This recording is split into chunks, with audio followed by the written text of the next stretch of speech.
Եվ առաջի հարցի իրավունքը Էդուարդ Աղաջանյան, համեցեք։ Շնորհակալություն, հարցը ուղղում եմ Հայաստանի Հանրապետության վարչապետ Նիկոլ Փաշինյանին։ Պարոն վարչապետ, վերջին շրջանում շատ է քննարկվում Հայաստանի կառավարություն եւ եկեղեցի հարաբերությունները եւ մասնավորապես այն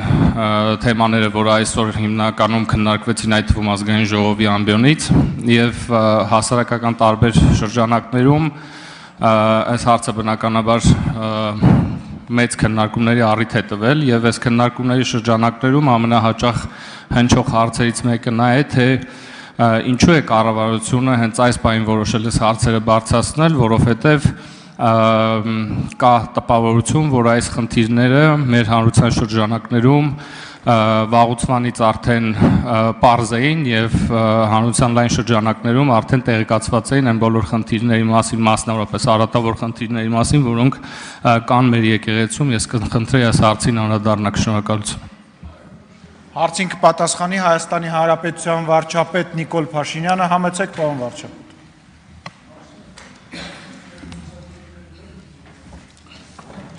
Շնորհակալ եմ պարոն Աղաջանյան հարցի համար։ Այսօր իրականում լրագրողների հետ զրույցի ընթացքում նրանք նույնպես տվեցին այդ հարցը, թե ինչու հիմա, երբ այդ ամենը բոլորը գիտեին, ես ձեզ էլ պիտի խոստովանեմ, որ ես երկար ժամանակ առանձնապես լուրջ չեմ վերաբերվել այդ բոլոր լուրերին, ինչի մասին այսօր ասում եմ, որովհետև դե մտածել եմ մանավանդ այսօր մամուլում ինչի մասին ասես, ինչ ասես գրում են, եւ ես չեմ մտածել, որ դա նման բան ընդհանրապես հնարավոր է, որքան էլ դա միամիտ հնչի, եւ պիտի ասեմ նաեւ, որ իմ լրագրողական գործունեության ընթացքում էլ ես չգիտեմ ինչպես է դա պատահել, բայց ես այդ թեմաների հետ առնչվելու առիթ չեմ ունեցել, բայց ինձ համար մի բան է խոսակցությունը, մի բան է բամբասանքի ժանրին նմանվող ինչ-որ մի բան, եւ բոլորովին ուրիշ բան է ապացուցելի փաստը։ Երբ որ իմ առաջ եղել է ապացուցելի փաստ, այսինքն ես արդեն չէի կարող համոզված չլինել այդ լուրերի ճշմարտացիության մեջ, որպես հայ առաքելական եկեղեցու հետևորդ, որպես մարդ, որ ունի հոգևոր կյանք, ինձ համար հարց էր, թե ինչպես պետքա ես վերաբերվեմ այս ամեն ինչին, եւ ինձ համար պարզ էր, որ ես այդ ամեն ինչին պետքա վերաբերվեմ համաձայն հայ առաքելական եկեղեցու ավանդի եւ կանոնների։ Եվ ընդ որում այսօր խոսում են նաեւ ընդդիմության ներկայացուցիչները, ասում են եկել են կուսության հարց են քննարկում։ Հարգելիներս, կուսության հարց չենք քննարկում։ Քննարկում ենք լեգիտիմության հարց։ Լեգիտիմության հարց, որովհետեւ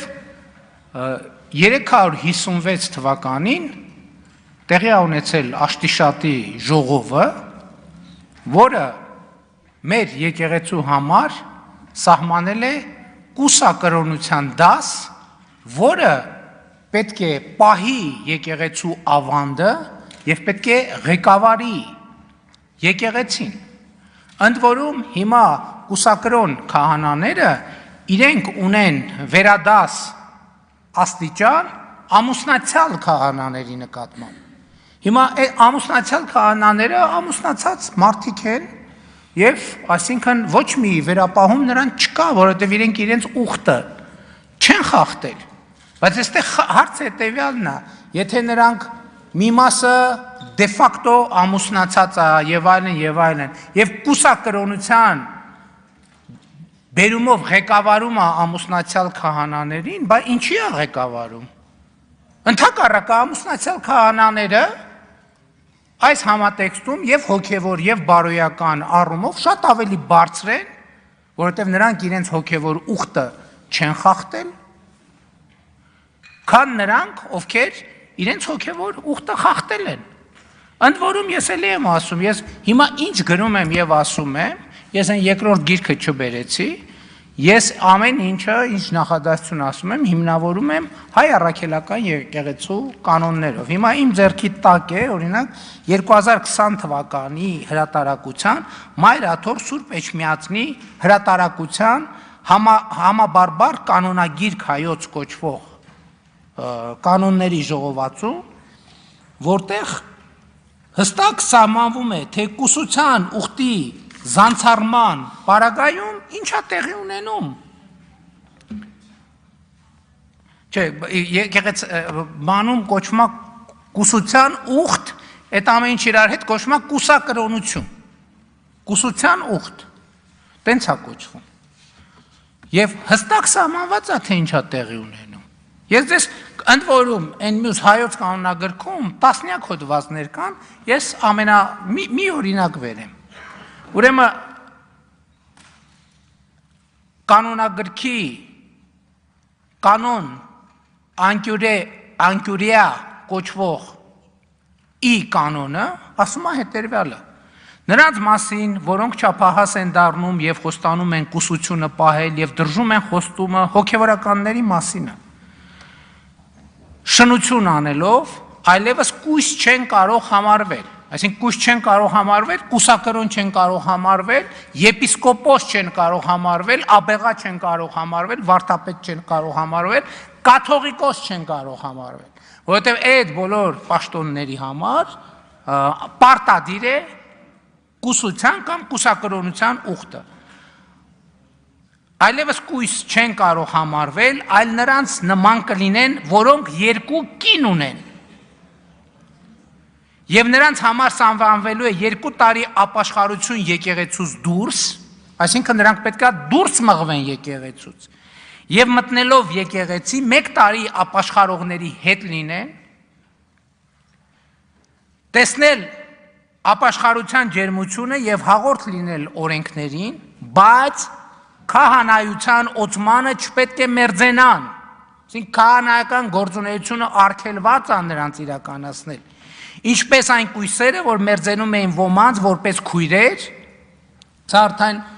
իգական սեռի կուսակրոնների մասին ասում, այդպիսիներին պետք է արգելենք, որ այլևս նման բան չլինի։ Այս կանոնը,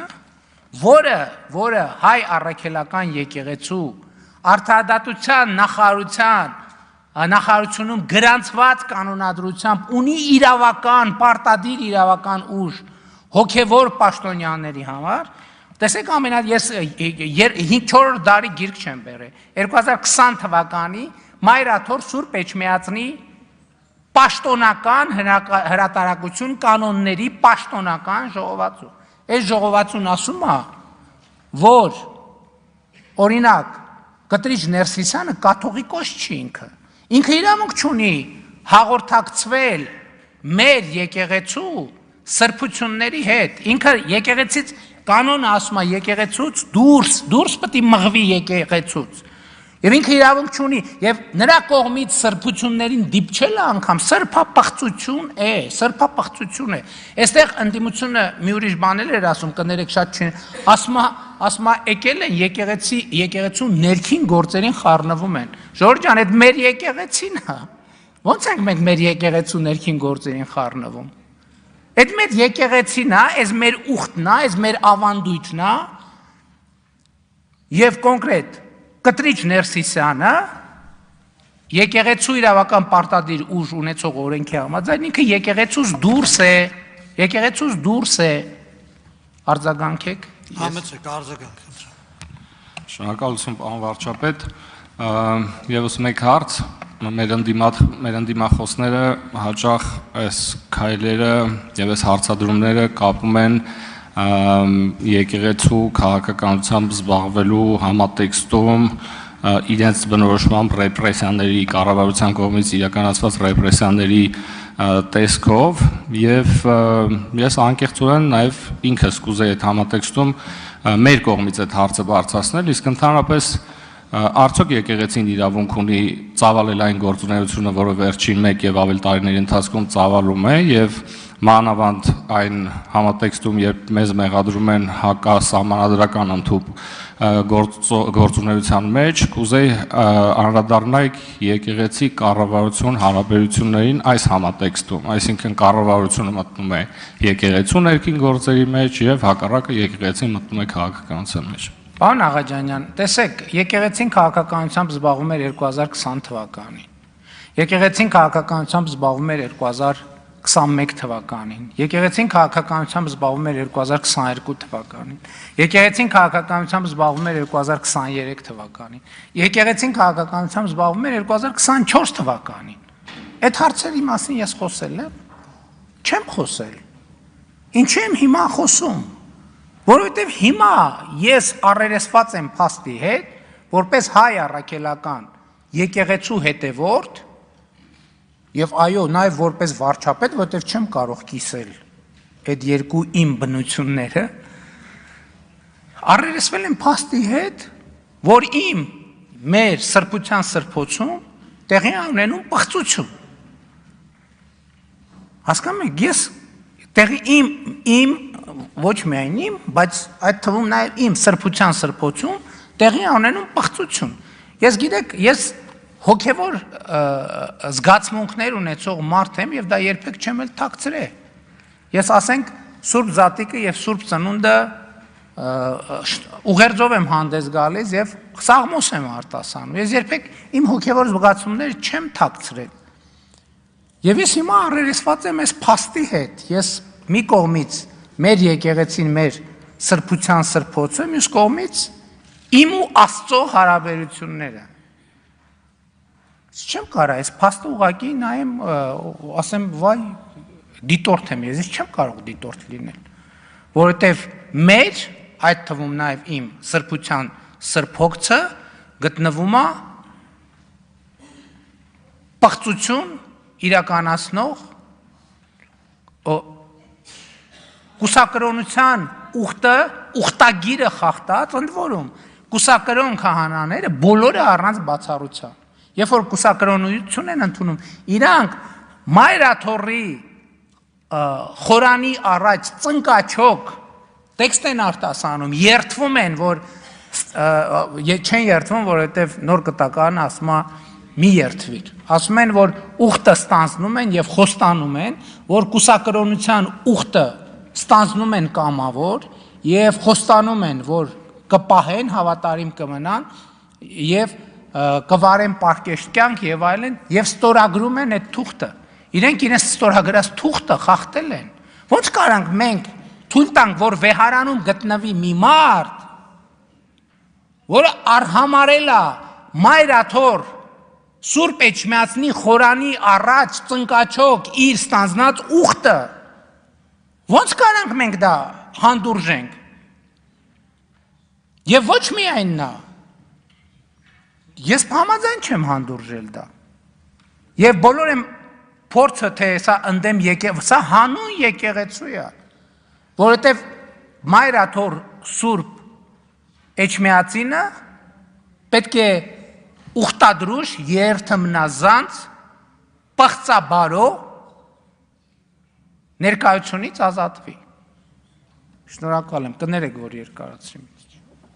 Ռուստամ Բաքոյան։ Շնորհակալություն։